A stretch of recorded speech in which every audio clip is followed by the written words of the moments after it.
Samit C. from Toronto asks, I just listened to your talk on witness consciousness. You refer to the podium as an object of which we are aware. The podium also has the same consciousness, Brahman. How is it that the podium is not aware that it is a podium, unlike us humans, who as the witness consciousness are aware of our body and mind? Does it then mean that the mind with all its sensory inputs is the seat of awareness? Since the non-sentient podium does not possess a mind, wouldn't then this be the most plausible argument that mind is needed for awareness and witness consciousness cannot be aware without the mind? Just the other way around. The straight answer to this is the mind needs awareness. Awareness does not need a mind. Proof, we tried to prove it in that little experiment which we did at the practice. Conceive of shutting down the senses, shutting down the mind. If you shut down the senses and shut down the mind, you can't hear, smell, see, taste, touch. You can't think, remember, desire, hate, enjoy, suffer. And yet, one must admit that it's entirely possible that I'm still there. It seems quite clear to me that I am still there without these capacities. And when these capacities kick back in, it's not that I come into existence. I remember in this philosophy of mind class at Harvard University, we were reading Descartes, and I think, therefore I am, Cogitor Gusum. So I asked this question, immediate question from a Mandukya Karika perspective. So in deep sleep, Descartes goes to sleep, he doesn't think. So does he disappear? Does Descartes pop into existence every time he wakes up? A new Descartes is created every day, early in the morning when he wakes up. And worse, if he dozes off in the middle of a philosophy class and he wakes up, is it a new Descartes? A Buddhist would be happy with this. Vijnanavada, Kshanika Vijnanavada, momentary consciousness. But from this perspective, modern Western philosophy of mind, there's no answer to this question, except the fact, of course, Descartes didn't mean it as simply as that. What he was referring to, David Chalmers also says this, what Descartes was referring to is actually consciousness. He's not saying that we are entirely dependent on thought. He's pointing towards consciousness. Now, what accounts for the difference between me and the podium, this microphone and this table and all? In Vedanta, it's a very simple structure. Your consciousness, and there is a subtle body called which includes mind, intellect, and all of that. And then there is a physical body. Now, in order to manifest this consciousness, you need a subtle body. Just like I have a face, but in order to manifest this face, I need a mirror, so that I can see this my own face in the mirror. Or another example, which we used to do as little kids in school in India, it's always bright and sunny, not like this. Most of the time it's very bright and sunny. So, ray of sunlight, and we would use our steel tiffin boxes to flash that sunlight onto the eyes of other people. So, there's sunlight everywhere, but that polished surface, it collects the light and makes it into a beam of light which you can flash the light on somebody or direct it into a dark room. It lights up. The mind in Vedanta or Sankhya works very much like that. You are limitless awareness. But in order to know something, you need the instruments of knowledge, which is mind and the senses. So consciousness reflected in the mind and illumining the mind and the sensory system, now you can see and hear and smell, now you can think and perceive. Now, how does that explain the difference between me and the podium? In Vedanta, this is how you explain the difference between a living being and a non-living being.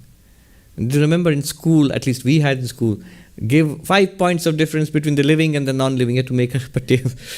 Well, in Vedanta, it would say that the presence of the subtle body or absence of the subtle body. So these are physical things. This is a physical body, living. This is not a physical body. And this is a physical body, but non-living. Non-living. What makes the difference? Both are physical entities, but in this physical body and in all living beings, there is the subtle body. In fact, one of the components of the subtle body is pranamaya kosha. Prana means vitality or life. If you say living in Vedanta or Sankhya, it simply means you're talking about the pranamaya kosha. Pranamaya kosha is part of the subtle body. That means a subtle body is present. The moment a subtle body is present, mind, intellect, all of those are also present. They're all part of the subtle body. They're all equipment. They're all machinery. Very subtle, very powerful machinery. Not physical machinery like this. They are present. If they are present, this limitless consciousness becomes concentrated or reflected in that. And now you feel, I think, I hear, I smell. This I and the feeling of consciousness here is not pure consciousness. It's the reflected consciousness. It's like you are reflected. My face is reflected in the mirror. And then now the mirror lights up and says, I. Well, not I. I am here. You are a mirror. And you are entirely dependent on this one. If now the mirror were to say, so without the mirror we can't see the face. Therefore we assume that the mirror is where the face lives. No. The face depends on the mirror. No. The mirror is not where the face lives. The face is here. The mirror is there. The face depends on the mirror. No. The reflected face depends on the mirror. The real face has nothing to do with the mirror. And the mirror depends on the real face to get a reflection. Similarly, the mind, we think the question is it's very logical. I mean, it's very inevitable, but it has to be cleared up. Our feeling is, so ultimately, the consciousness by itself doesn't do anything. It's a pretty useless thing. It's the mind which does everything. Therefore, the mind is important. No, the mind cannot do anything at all without consciousness. You are consciousness itself. You are not the mind. You're not even the reflected consciousness. Just as I am here. I am not the mirror, not even the reflected face in the mirror. Because of my presence, the mirror and the reflected face, the mind and the reflected consciousness go out and do many things, and they are given the name of sentient being. So again, another confusion can arise. So I and the sentient being are different? No. The sentient being is nothing other than you. Right now what you are is the real face, the mirror, and the reflected face together. Only in Advaita Vedanta, the mirror and the reflected face are also appearances in consciousness. That mirror face example will break down in Advaita Vedanta. This is an analytic example, which separates and just for the purpose of understanding. Okay. So, a straight answer to that question, what's the difference between living beings and, let's say, a person and the podium? Because of the presence of the subtle body, this person, this consciousness there has all these activities, all these powers because of the presence of the subtle body. And the podium has just a physical existence. Doesn't have a subtle body, doesn't have a causal body. And so consciousness is there. Limitless consciousness is there. But it is not expressed as anything else except one thing. You know what that is. We keep saying consciousness, but let's not forget. In Vedanta, it is existence, consciousness, bliss. So it is manifested there in the podium. Atman is manifested as what? As existence. Notice, it exists.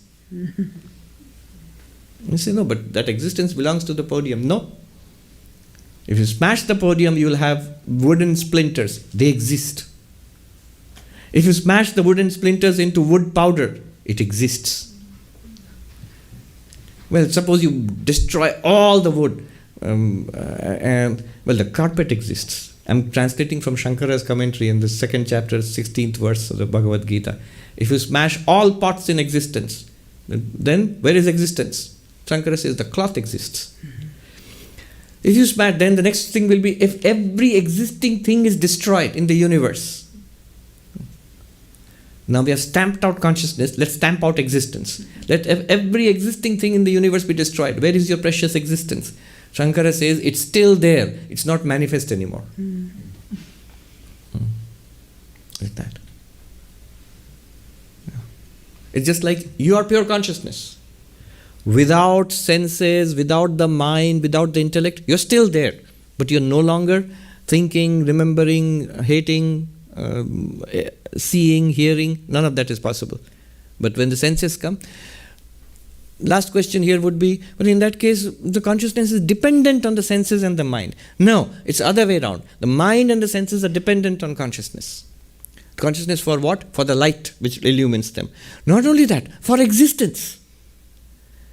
It's like when somebody says it's in the jewels, ornaments, the necklace and the bracelet, they are the really valuable thing. Gold does nothing by itself.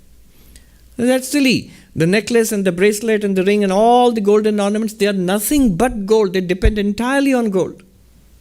And in fact, it's much better to say it's gold which does everything. Like whatever you use, you can have for a necklace or a bracelet or a ring. It's actually the glory of gold itself. It's the glory of consciousness itself which manifests as mind and body and universe. Not the other way around. I'm talking about your glory.